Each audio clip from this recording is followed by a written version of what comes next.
Hello बच्चों। आज मैं आपको पढ़ाऊंगा चैप्टर 7th, जिसका नाम है कंपेयरिंग क्वांटिटीज। आज हम करेंगे इसकी एक्सरसाइज 7.2। मैं उम्मीद करता हूं कि आपने इसकी एक्सरसाइज 7.1 देख ली होगी। बढ़ते हैं आगे। ये रहा हमारा 7.2 का पहला क्वेश्चन। देखो, जो भी इस चैप्टर के क्वेश्चन है ना, हो सकता है कि आपके टीचर्स ने आपको अलग तरीके से करवाए हो, फॉर्मूले से करवाए हो, बट मैं आपको एक ही तरीका फॉलो करवाऊंगा और वही तरीका पूरे एक्सरसाइज में फॉलो होगा। ठीक है बच्चों, अब आगे देखते हैं। देखो, लिखा है ड्यूरिंग अ सेल। सेल है, अ शॉप ऑफर अ डिस्काउंट। तो ध्यान रखना, जब कभी भी किसी चीज पर डिस्काउंट दिया जाता है तो उस चीज का प्राइस क्या हो जाता है? कम। जैसे मान लो कोई पैंट है 1000 रुपए की, उस पर 100 रुपए का डिस्काउंट दिया गया, तो प्राइस 1000 रुपए का था। अब मिलेगा कितने की वो पैंट? वो पैंट मिलेगी 100 रुपए माइनस करके, मतलब 900 रुपए में मिलेगी। तो ये होता है डिस्काउंट। मतलब डिस्काउंट के कारण जो प्राइस होता है उसमें क्या आ जाती है? गिरावट आ जाती है। इसमें बोला है discount of 10% on the mark price of all the items. मतलब जितने भी आइटम्स हैं सब पे कितना डिस्काउंट मिल रहा है? 10%। फिर लिखा है what would a customer have to pay for pair of jeans market 1450 and two shirt 850 each है। दो शर्ट है और हर किसी का प्राइस कितना है? 850 ईच। ठीक है, तो लिख लेंगे इसमें हम।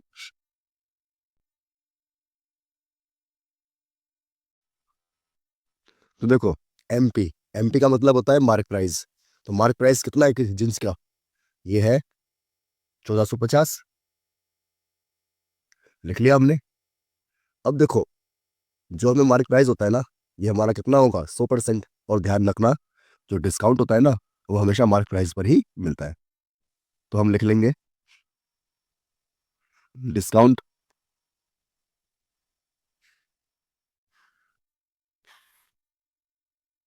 ये है 10%। डिस्काउंट हमें दे रखा है 10%। तो देखो, अब जो डिस्काउंट 10% है, और ध्यान रखना जो भी एमपी होता है कितना होता है? 100%। तो हमें पेमेंट कितनी करनी पड़ेगी जींस के पैर के लिए? देखो,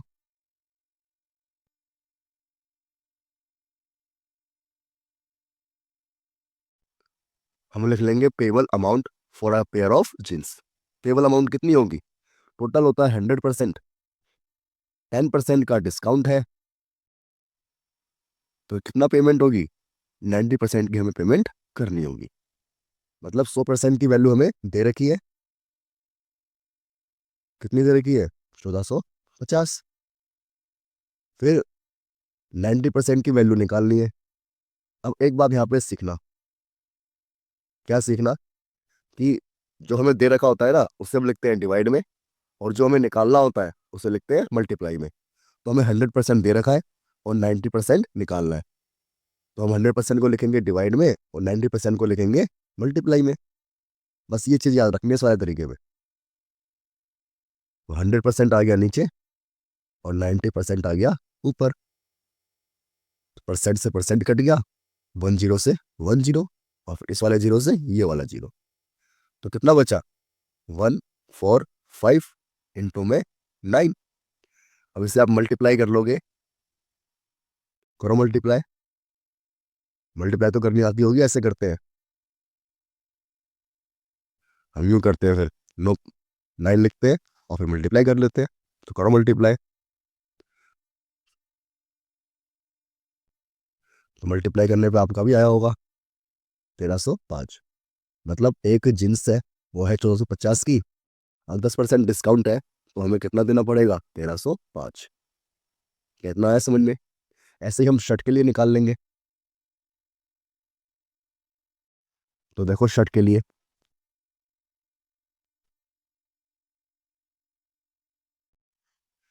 लिख लिया एमपी ऑफ वन शर्ट। जो एक शर्ट है उसका मार्क प्राइस कितना है? 850, 850। तो जब 850 मार्क प्राइस है, तो लिख लेंगे हम डिस्काउंट कितना दे रखा हमें?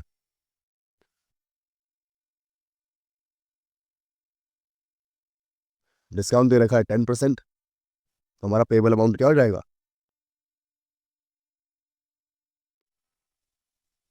तो देखो payable amount for the shirt क्या हो जाएगा, टोटल होता है 100%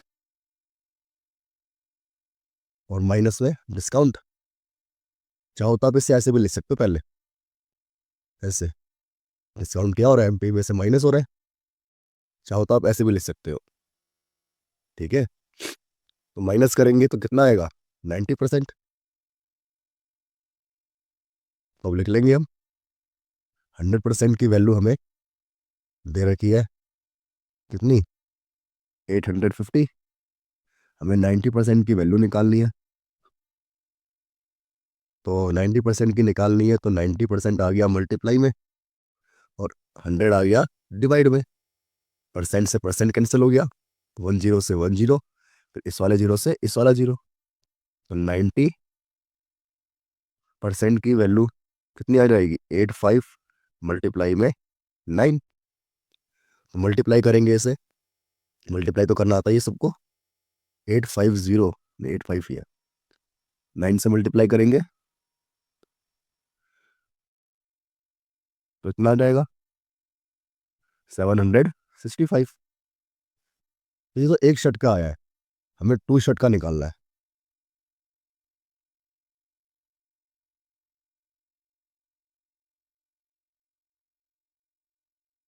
टू शर्ट का कैसे निकालेंगे, ये आया है एक शर्ट का, इसे हम क्या करेंगे, 2 से मल्टीप्लाई कर देंगे।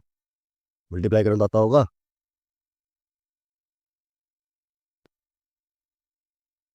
तो ये आ जाएगा 1530, 1530। कितना आ गया समझ में? अब देखो उसे उसे यहाँ पे हमें देना पड़ रहा है जीन्स के लिए 1350 और 2 शर्ट के लिए देना पड़ रहा है इतना। तो बताओ टोटल कितना देना पड़ेगा, ये आप आंसर कमेंट बॉक्स में बताना कि टोटल उसे कितना पेमेंट देनी पड़ेगी। हम बढ़ते हैं नेक्स्ट क्वेश्चन की तरफ। ये रहा, बोला आप प्राइस ऑफ टीवी, टीवी का प्राइस दे रखा है भाई कितना, 13,000। और बोला है सेल टैक्स है on it at the rate of 12%। अब एक बात ध्यान रखना, जब कभी भी सेल टैक्स की बात करते हैं ना तो हमारा प्राइस क्या होता है, बढ़ जाता है, ठीक है। टैक्सेस के कारण प्राइस क्या होता है, हमारा बढ़ जाता है। तो यहाँ पे हमें प्राइस ऑफ टीवी दे रखा है,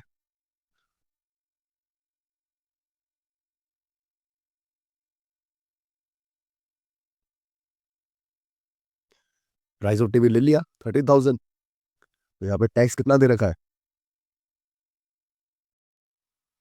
टैक्स है 12%। फिर बोला है find the amount that Vinod will have to pay.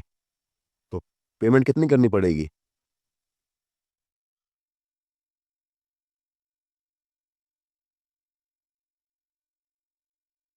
तो पेबल अमाउंट कितनी होगी, पेबल अमाउंट यूँ लिख लेना पहले आप, एमपी प्लस में टैक्स।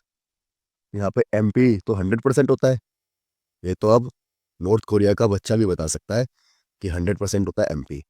और टैक्स कितना है, 12%। तो पेबल अमाउंट कितनी हो जाएगी,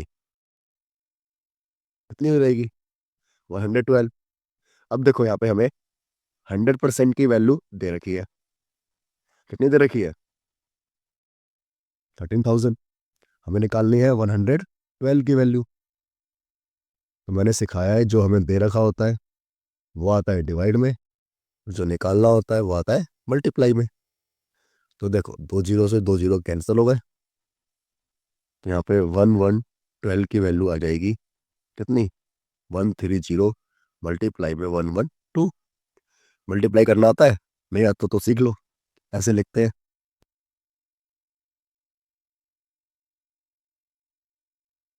यहाँ पे हम 13 को पहले 2 से करेंगे, फिर 13 को 1 से करेंगे,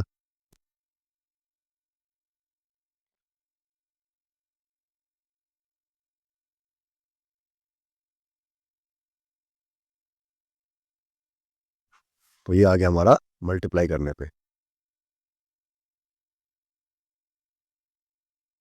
देखो इसमें प्राइस क्या हो रहा है, बढ़ के आ रहा है ना, मतलब टैक्स के कारण क्या होता है, प्राइस बढ़ जाता है।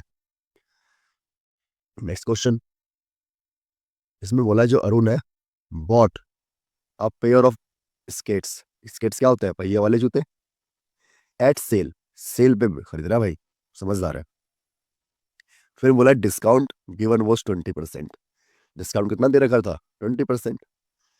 If the amount he page 1600, 1600 रुपये उसने पेमेंट करी, तो बोला फाइंड द मार्क प्राइस। बोला फाइंड द मार्क प्राइस, यहाँ पे समझने वाली बात है। जब मार्क प्राइस बोला है तो हमें मतलब 100% की वैल्यू निकालनी है। यहाँ पे हम लिख लेंगे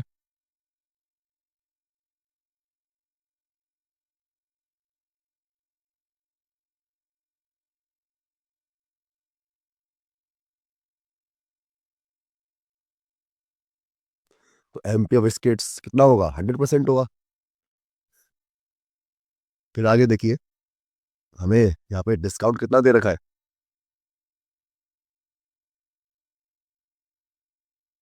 डिस्काउंट दे रखा है 20%। तो अगर पेमेंट जो उसने की होगी तो कितनी होगी? कितनी की होगी उसने? लिख लेंगे हम।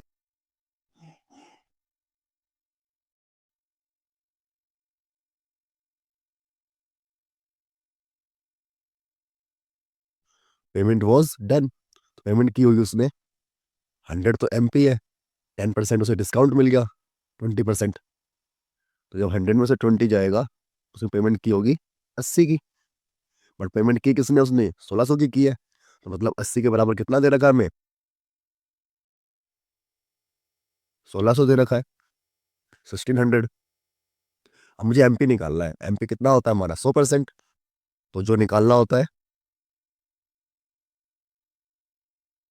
उसे हम कहाँ लिखते हैं बताओ? जो निकालना है उसे मल्टीप्लाई में, जो दे रखा है उसे डिवाइड में।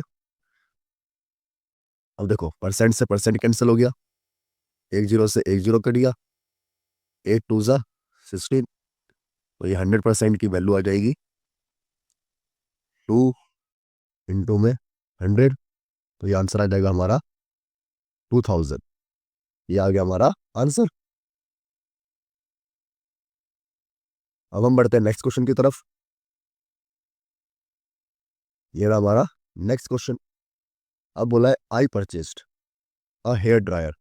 क्या खरीदा मैंने? हेयर ड्रायर खरीदा फॉर 5400, 5400 रुपये का खरीदा, इंक्लूडिंग वेट। अब ध्यान रखना, वेट क्या होता है? टैक्स होता है एक तरह का। और मैंने अभी अभी आपको सिखाया था कि टैक्स का मतलब क्या होता है? प्राइस बढ़ जाता है। टैक्स के कारण प्राइस क्या होता है? बढ़ जाता है। तो यहाँ भी प्राइस क्या होगा? बढ़ जाएगा। तो यहाँ पे हम लिख लेंगे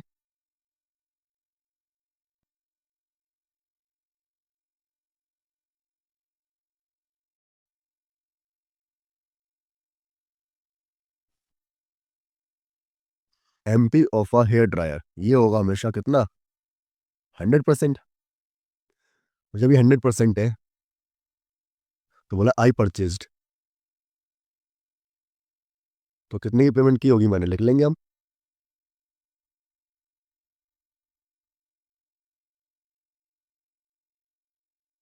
हमने क्या पेमेंट किया होगा? एक तो एमपी पेमेंट की होगी, प्लस में जो टैक्स है, जो टैक्स है वो भी पेमेंट किया होगा। और टैक्स को क्या दे रखा हमें? वेट। कौन सा टैक्स है ये? वेट वाला। फुल फॉर्म होती है इसकी वैल्यू एडेड टैक्स। तो यहाँ पे एमपी कितना है? 100%। टैक्स कितना दे रखा है? 8%। तो टोटल कितना पेमेंट की हमने? हमने पेमेंट करी 108% की। तो यहाँ पे हमें जितनी पेमेंट की हमने, वो दे रखी कितनी है? 500, 5400। ठीक है, तो मतलब 108 की वैल्यू हमें दे रखी है कितनी? 5400। हमें निकालना है find the price before VAT was added. तो जब ऐड नहीं हुआ था तो कितना था? 100%। तो मुझे 100% की वैल्यू निकालनी है।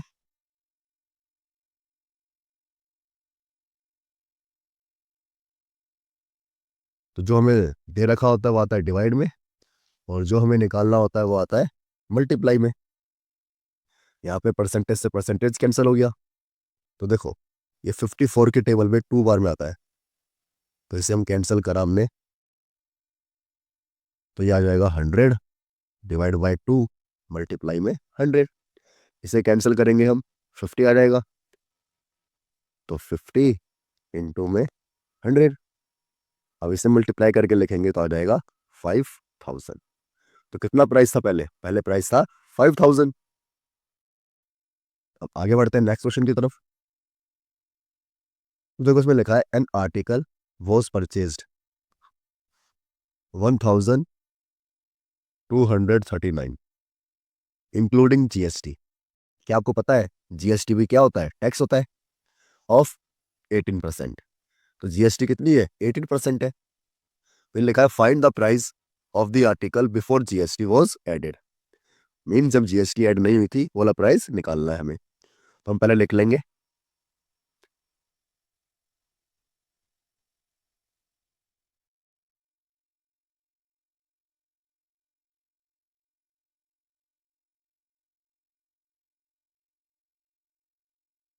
यहाँ पे एमपी कितना है? 100%। फिर हमें जीएसटी दे रखी है जीएसटी 18%। तो हम लिख लेंगे हम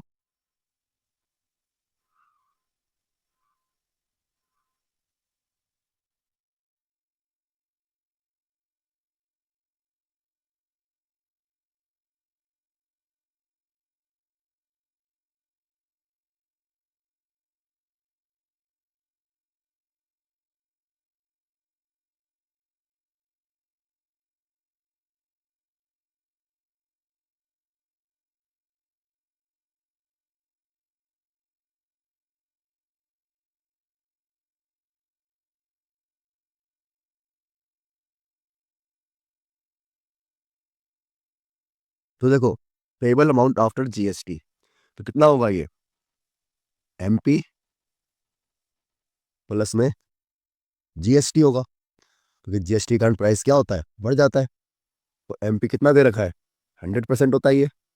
और जीएसटी दे रखा है 18%। तो कितना आ जाएगा? 118। तो मुझे 118 की वैल्यू दे रखी है, तो लिख लेंगे हम 118% इक्वल टू कितना? ओ माई गॉड, इतना। तो 100% की वैल्यू हमें निकालनी है। तो ये बोला ना find the price article before GST. तो बिफोर जीएसटी कितना था? 100 था। तो जो हमें निकालना होता है वो आता है मल्टीप्लाई में, और जो हमें दे रखा होता है वो आता है डिवाइड में। अब इसे हम कैंसिल कर लेंगे 2 से। ये आएगा 50 और ये आएगा 59। तो ये 100% की वैल्यू आ जाएगी 359। तो इसे मल्टीप्लाई करेंगे, यहाँ पे हम मल्टीप्लाई करते हैं ऐसे।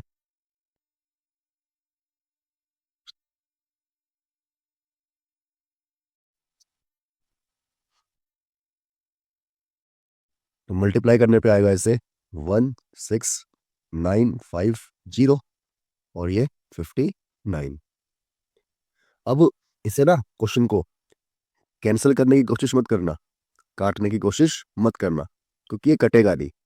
हमें बचपन वाले तरीके से, जैसे आपने बचपन में सीखा था कि डिवाइड कैसे करते हैं, वैसे ही हमें डिवाइड करना पड़ेगा इसे। ठीक है बच्चों? तो डिवाइड करने के लिए ना सबसे पहले आप इसका टेबल लिख लेना 59 का। तो 59 का टेबल क्या होता है? देखो यहाँ पे कर रहा हूँ मैं रफ में। 59 का टेबल, कुछ बच्चे कहेंगे हमें तो आता ही नहीं है, बट आपने बचपन में कभी कभी ऐड करके टेबल लिखना सीखा होगा, तो वैसे ही ऐड करके टेबल लिख लेना। तो 59 है, इसमें 59 और ऐड करेंगे तो कितना आएगा? 118। और 59 ऐड करेंगे तो आएगा 177। और मल्टीप्लाई और ऐड करेंगे, 59 करो ऐड, तो ये आएगा 236। इसी तरह पूरा टेबल लिख लेंगे ऐड कर करके। 295 354 413। फिर ऐड करेंगे तो आएगा 472। फिर आएगा 531। फिर ऐड करेंगे तो आएगा, ये तो कोई भी बता देगा। ये हमने टेबल लिख लिया। अब हम क्या करेंगे? इसे डिवाइड कर देंगे। तो डिवाइड करना तो आता होगा ना हर किसी को, तो ऐसे करते हैं डिवाइड। 59 आएगा यहाँ पे और ये आएगा 950। तो डिवाइड करके बताना मुझे कमेंट बॉक्स में कि आपका आंसर कितना आ रहा है। बता दोगे या मैं ही बताऊं? बता देना इसका आंसर, डिवाइड करना तो आता होगा आपको। और कोई भी बच्चा कैलकुलेटर का इस्तेमाल ना करे डिवाइड करते वक्त, खुद ट्राई करना, क्योंकि एग्जाम में खुद करने के लिए आएगा आपके, ना कि वहाँ पे आपके पास कैलकुलेटर होगा। बढ़ते हैं हम नेक्स्ट क्वेश्चन की तरफ। ओह, खत्म हो गया एक्सरसाइज। तो ठीक है बच्चों, आप सभी का धन्यवाद। अभी इस चैप्टर की एक एक्सरसाइज और बच रही है, उसे करने के बाद हम एक नया चैप्टर शुरू करेंगे। तो मिलते हैं आपसे अगली क्लास में, तब तक के लिए टाटा, बाय बाय।